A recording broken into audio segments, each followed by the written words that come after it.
ഇന്നത്തെ വീഡിയോയിലേക്ക് എല്ലാവർക്കും സ്വാഗതം. മെഗാസ്റ്റാർ മമ്മൂട്ടി നായകനായി എത്തിയ ഏറ്റവും പുതിയ സിനിമയാണ് ടർബോ.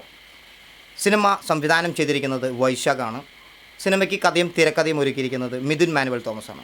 നമുക്കറിയാം ഈ രണ്ട് സംവിധായകന്മാരും അത്യാവശ്യം നല്ല പേരെടുത്തിട്ടുള്ള സംവിധായകന്മാരാണ്.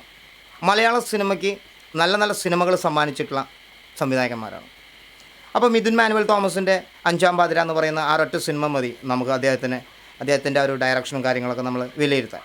മമ്മൂട്ടിയെ വെച്ച് വൈശാഖ് ആദ്യം സംവിധാനം ചെയ്തിട്ടുള്ള സിനിമയാണ് പോക്കിരി രാജ. പൃഥ്വിരാജും മമ്മൂട്ടിയും കൂടിയിട്ട് തിമിർത്ത് അഭിനയിച്ചിട്ടുള്ള നല്ലൊരു സിനിമയായിരുന്നു. അന്നത്തെ ഒരു ടൈമിൽ ഒരുപാട് കളക്ഷൻ കിട്ടിയിട്ടുള്ളൊരു സിനിമയായിരുന്നു. പിന്നീട് അങ്ങോട്ട് ഒരുപാട് സിനിമകൾ വൈശാഖ് ചെയ്തിരുന്നു. അതിലൊന്ന് രണ്ടെണ്ണം മാത്രമാണ് ഫ്ലോപ്പായത്.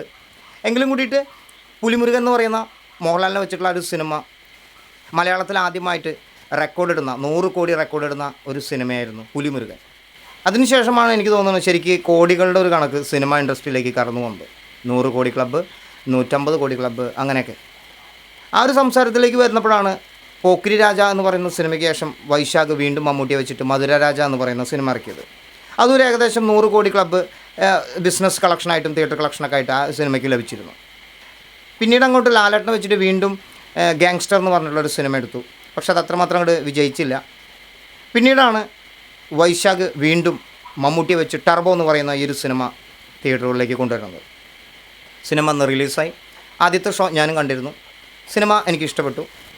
സിനിമയുടെ ഉൾക്കാമ്പുകൾ, അതായത് ആ ഒരു സിനിമയുടെ പോരായ്മകൾ അല്ലെങ്കിൽ അതിൻ്റെ ഒരു ചേർക്കാവുന്ന കുറച്ച് ചേരുവകൾ ഒരുപാടുണ്ട്.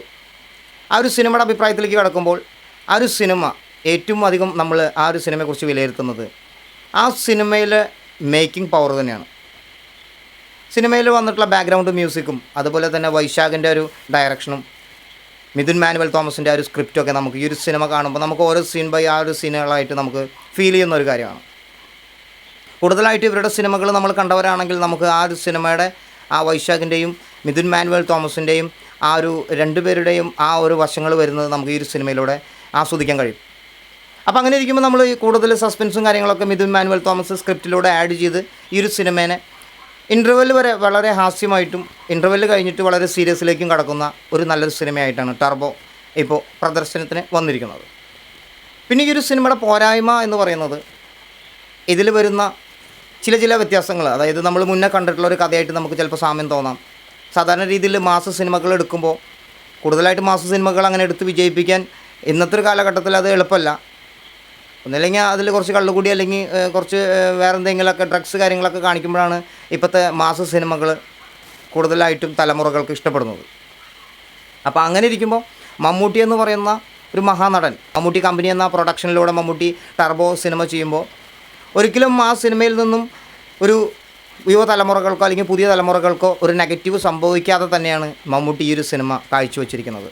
കാരണം ഒരു മദ്യപാനമോ അല്ലെങ്കിൽ കൂടുതലായിട്ടൊരു ഡ്രഗ്സ് അടിക്കുന്ന സീനോ അല്ലെങ്കിൽ സ്മോക്ക് ചെയ്യുന്ന സംഭവങ്ങളൊന്നും ഈ സിനിമയിൽ അങ്ങനെ കൂടുതലായിട്ട് ചിത്രീകരിച്ചിട്ടില്ല. പിന്നെ മാസ് സിനിമയാണ്, ഒരു വയലൻറ്റും അതുപോലെ തന്നെ ഒരു സൈലൻറ്റൊക്കെ അതിലുണ്ട്. അങ്ങനെയുള്ള ഈ ഒരു സിനിമയുടെ കുറവുകൾ മാത്രം എടുത്തുകൊണ്ട് എന്തുകൊണ്ടാണ് ഈ ഒരു സിനിമയെ ഡിഗ്രേഡ് ചെയ്തിട്ട് നശിപ്പിക്കാൻ നോക്കുന്നത് എന്നുള്ളതാണ് നമുക്ക് മനസ്സിലാവാത്തത്. കാരണം ഒരു സിനിമ എടുക്കാൻ അതിൻ്റെ ആ ഒരു റിസ്ക്കും കാര്യങ്ങളും അല്ലെങ്കിൽ ആ ഒരു സിനിമ എടുത്ത് തിയേറ്ററിലേക്ക് വരുമ്പോൾ മോശം സിനിമയെ നമ്മൾ മോശം എന്ന് തന്നെ നമുക്ക് വേണമെങ്കിൽ പറയാം. എല്ലാ വ്യക്തികൾക്കും വ്യക്തിപരമായ സ്വാതന്ത്ര്യങ്ങളുണ്ട്. എങ്കിലും കൂടിയിട്ട് ഇത്രമാത്രം എഫേർട്ട് എടുത്തിട്ട് ഇത്രയും നല്ലൊരു ആദ്യത്തെ ഷോ തന്നെ നമുക്ക് കാണുമ്പോൾ അല്ലെങ്കിൽ രണ്ടാമത്തെ ഷോകൾ നമ്മൾ കാണാൻ പോകുമ്പോൾ ജനങ്ങളുടെ അഭിപ്രായം നമ്മൾ നേരിട്ട് കണ്ടിട്ടുള്ളവരാണ്. എൻ്റെ വീഡിയോയിലൂടെ ഞാൻ തിയേറ്റർ റെസ്പോൺസ് വരെ ഇട്ടിട്ടുള്ള ഒരാളാണ്. അപ്പോൾ ഈ ഒരു സിനിമയ്ക്ക് കിട്ടിയിട്ടുള്ള ആ ഒരു റെസ്പോൺസ് ഒരു കുറ്റവും പറയാത്ത ഒരു സിനിമയുടെ ഒരു റിവ്യൂ ആണ് ഞാനിന്ന് തിയേറ്ററിൽ നിന്നും എനിക്ക് കിട്ടിയത്. അങ്ങനെ ഇരിക്കെ വീട്ടിലിരുന്നു കൊണ്ട് ഈ ഒരു സിനിമയെ മോശമായി ചിത്രീകരിച്ച് ഓരോ തംബ്ലൈനുകളും അടിച്ചിറക്കി. അതുകൊണ്ട് തന്നെയാണ് ഞാൻ എൻ്റെ ഈ ഒരു തംബ്ലൈനിൽ ഞാൻ ഇട്ടിരിക്കുന്നത്. ആ രണ്ട് വ്യക്തികൾക്കും എന്താണ് ഈ ഒരു സിനിമയെ ഡിഗ്രേഡ് ചെയ്തിട്ട് ലഭിക്കുന്നത് എന്നുള്ളത് മനസ്സിലാവുന്നില്ല. വ്യൂവേഴ്സ് ആണെങ്കിൽ അല്ലെങ്കിൽ അവർക്ക് കുറച്ച് ക്യാഷാണ് വേണമെന്നുണ്ടെങ്കിൽ മമ്മൂട്ടി ഒരു ചാരിറ്റി കമ്പനികളിലൂടെ കൊടുക്കുന്നുണ്ട്. നേരിട്ട് അവരോട് ചോദിക്കുകയായിരിക്കും ഏറ്റവും നല്ലത്. മമ്മൂട്ടിയെ മാത്രമല്ല, എന്തുകൊണ്ട് ഇങ്ങനെ നടന്മാരെ ഫോഴ്സ് ചെയ്തിട്ട് അല്ലെങ്കിൽ ഒരു സിനിമയെ ആ ഒരു സിനിമ ഇൻഡസ്ട്രിയെ ആസ്പദമാക്കിക്കൊണ്ട് തന്നെ അല്ലെങ്കിൽ അതിനെ ടാർഗറ്റ് ചെയ്തുകൊണ്ട് തന്നെ കുറ്റം പറയാൻ വേണ്ടി മാത്രം ഒരു റിവ്യൂ പറയാനിരിക്കുന്ന എന്തുകൊണ്ടാണ് ഇങ്ങനെ സമൂഹം മാറിപ്പോകുന്നത് എന്നുള്ളത് നമുക്ക് മനസ്സിലാവുന്നില്ല. കാരണം മലയാളം സിനിമ എന്ന് പറയുന്നത് നമ്മുടെ എല്ലാം സിനിമയാണ്. നമ്മൾ മലയാളികളാണ്. അപ്പോൾ ഈ ഒരു സിനിമ വേൾഡിലേക്ക് എത്തുമ്പോൾ അല്ലെങ്കിൽ ഒരു വേൾഡിൽ റിലീസായിട്ട് എത്തുമ്പോൾ പല വ്യക്തികൾക്കും പല അഭിപ്രായങ്ങളായിരിക്കും. കുറ്റം പറഞ്ഞുകൊണ്ട് ഈ സിനിമയെ തളർത്തിയിട്ട് ഒന്നും ലഭിക്കാനില്ല. എൻ്റെ ഒരു അഭിപ്രായത്തിൽ ഈ ഒരു സിനിമ 73 വയസ്സായ, ഞാൻ പ്രായം വീണ്ടും എടുത്ത് പറയുന്നത്, 73 വയസ്സായ മമ്മൂട്ടി എന്ന് പറയുന്ന നടൻ അല്ലെങ്കിൽ മമ്മൂട്ടി എന്ന് പറയുന്ന വ്യക്തി ഈ ഒരു സിനിമയിൽ പെർഫോമൻസ് ചെയ്തിട്ടുള്ള ആ ഓരോ പോർഷൻസ് നമ്മൾ റോപ്പിട്ടിട്ടാണ് അല്ലെങ്കിൽ അത് ഡ്യൂപ്പാണെന്നൊക്കെ പറയുമ്പോൾ അദ്ദേഹത്തിൻ്റെ 73-ാം വയസ്സിൽ നമ്മുടെ ഒന്നും ഫോട്ടോ പോലും നമ്മുടെ വീടുകളിലോ ചുമരുകളിലോ ഉണ്ടായിരിക്കില്ല എന്നുള്ളതാണ്. നമ്മൾ ആദ്യം അത് മനസ്സിലാക്കണം, അദ്ദേഹം എടുത്തിട്ടുള്ള ഒരു എഫേർട്ട്. പിന്നെ അദ്ദേഹത്തിൻ്റെ സ്ക്രിപ്റ്റ് സെലക്ഷൻ, അദ്ദേഹം വ്യത്യസ്തമായിട്ടുള്ള സംഭവങ്ങൾ ഓരോ സിനിമകളും ഓരോ സിനിമകളും അദ്ദേഹം വ്യത്യസ്തമായിട്ടുള്ള സംഭവങ്ങളാണ് കൊണ്ടുവന്നിരിക്കുന്നത് എന്നുള്ളത് നമുക്ക് കണ്ടിട്ടുള്ള കാഴ്ചകളാണ് ഓരോ സിനിമകളും. പിന്നെ മമ്മൂട്ടി കമ്പനിയിലൂടെ 5ാമത് ചിത്രമാണ്, 427ാമത് സിനിമയാണ് മമ്മൂട്ടിയുടെ ടർബോ എന്ന് പറയുന്ന സിനിമ. എന്ത് രസകരമായിട്ടാണ് മമ്മൂട്ടി ഇതിൽ കാഴ്ചവെച്ചിരിക്കുന്നത് പെർഫോമൻസുകൾ.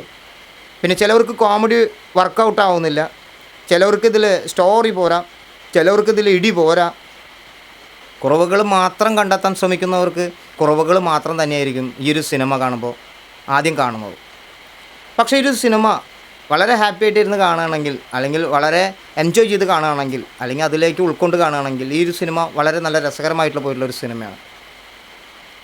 ഒരു ലാഗും അടുപ്പിക്കാതെ അവസാനം വരെയും നല്ല രീതിയിൽ പ്രേക്ഷകരെ തിയേറ്ററിൽ പിടിച്ചിരുത്തുന്നൊരു സിനിമയാണ്. അറിയാതെ എത്രയോ കൈകൾ അടിക്കുന്നു, എത്രയോ ഫിസിലുകൾ നമ്മൾ അടിക്കുന്നു. ആ ഒരു സിനിമ കണ്ടിട്ടുള്ള അനുഭവമുള്ളവരാണെങ്കിൽ തീർച്ചയായിട്ടും ആ ഒരു തിയേറ്റർ, ആ റെസ്പോൺസ് നമ്മുടെ കാതുകളിൽ എപ്പോഴും മുഴങ്ങുന്നൊരു കാര്യമാണ്. ഈ ഒരു സിനിമ 50 കോടിയോ 100 കോടിയോ 150 കോടിയോ എത്തിക്കോട്ടെ. എന്നിരുന്നാലും ഈ ഒരു സിനിമ ആവറേജിന് മുകളിൽ ഈ ഒരു സിനിമയ്ക്ക് അഭിപ്രായം ടോട്ടാലിറ്റി കിട്ടിക്കൊണ്ടിരിക്കുന്നുണ്ട്. ഈ ഒരു സിനിമ എന്തായാലും ഇൻഡസ്ട്രി ഹിറ്റടിക്കാൻ പോകുന്നൊരു സിനിമ തന്നെയാണ്. മമ്മൂട്ടി അങ്ങനെ ചുമ്മാ പടച്ചു വിടുകയൊന്നുമില്ല. എന്തായാലും മമ്മൂട്ടി കമ്പനി എന്ന് പറയുന്ന ആ ഒരു ഇതിനോട്, നമുക്കൊരു ബ്രാൻഡിനോട് നമുക്കെല്ലാവർക്കും ഒരു വിശ്വാസം വന്നിട്ടുള്ളതാണ്. ആ മമ്മൂട്ടി കമ്പനി എന്ന് പറയുന്ന അതിലൂടെ പ്രൊഡക്ഷനിലൂടെ ഇറക്കിയിട്ടുള്ള എല്ലാ സിനിമകളും സൂപ്പർ ഹിറ്റ് തന്നെയാണ്. കണ്ണൂർ സ്ക്വാഡ് എന്ന് പറയുന്ന ആ ഒരു സിനിമ വരെ കുറ്റം പറഞ്ഞ വ്യക്തികളാണ് ഇന്നിപ്പോൾ ടർബോ എന്ന് പറയുന്ന സിനിമയ്ക്ക് കുറ്റം പറയുന്നത്. എന്നിട്ട് കണ്ണൂർ സ്ക്വാഡ് എത്ര ദിവസം തിയേറ്ററുകളിൽ കളിച്ചു, കണ്ണൂർ സ്ക്വാഡിന് എത്ര കളക്ഷൻ കിട്ടി എന്നുള്ള റിപ്പോർട്ടുകൾ വരെ എൻ്റെ യൂട്യൂബ് ചാനലിലൂടെ ഞാൻ ഇട്ടിട്ടുണ്ട്. അപ്പോൾ പലവർക്കും പല അഭിപ്രായങ്ങളാണ്. പറഞ്ഞതിൽ കുറ്റമില്ല, പക്ഷേ പറഞ്ഞ് കുറ്റപ്പെടുത്താതിരിക്കാൻ നോക്കുക ഒരു സിനിമയെ, അത്രമാത്രം നമുക്ക് പറയാനുള്ളൂ. അപ്പോൾ ഈ ഒരു സിനിമയെ ഈ 2 വ്യക്തികൾ വളരെ നെഗറ്റീവായിട്ട്, വളരെ മോശമായി പറഞ്ഞതിൽ എനിക്ക് വളരെയധികം ദുഃഖം തോന്നുന്നു. കാരണം വേറൊന്നല്ല, ഈ ഒരു സിനിമയ്ക്ക് വന്നത് മാത്രമല്ല, ഏതൊരു സിനിമയ്ക്കാണെങ്കിലും ഈ ഒരു സിനിമയെ സംബന്ധിച്ച് മമ്മൂട്ടി എന്ന് പറയുന്ന അദ്ദേഹം ചെയ്തിട്ടുള്ള അദ്ദേഹത്തിൻ്റെ മാത്രം എഫേർട്ടാണ് നമ്മൾ ആ ചിത്രത്തിലൂടെ കാണാൻ കഴിയുന്നത്. എല്ലാവരുടെയും ഒരു കൂട്ടായ്മയിലൂടെ അവർ അത്രയും മാത്രം റിസ്ക് എടുത്ത് ചെയ്തിട്ടുള്ള ഈ ഒരു സിനിമയെ മനഃപൂർവ്വം നശിപ്പിക്കാതെ ഇരിക്കുക. ഈ ഒരു സിനിമ കണ്ടവരാണെങ്കിൽ സിനിമയെക്കുറിച്ചുള്ള അഭിപ്രായം നിങ്ങൾ ഈ വീഡിയോയ്ക്ക് താഴെ അറിയിക്കുക. അടുത്തൊരു വീഡിയോയിൽ കാണും വരെ നന്ദി, നമസ്കാരം, താങ്ക്സ്. ഞാൻ നിങ്ങളുടെ രാകേഷ്.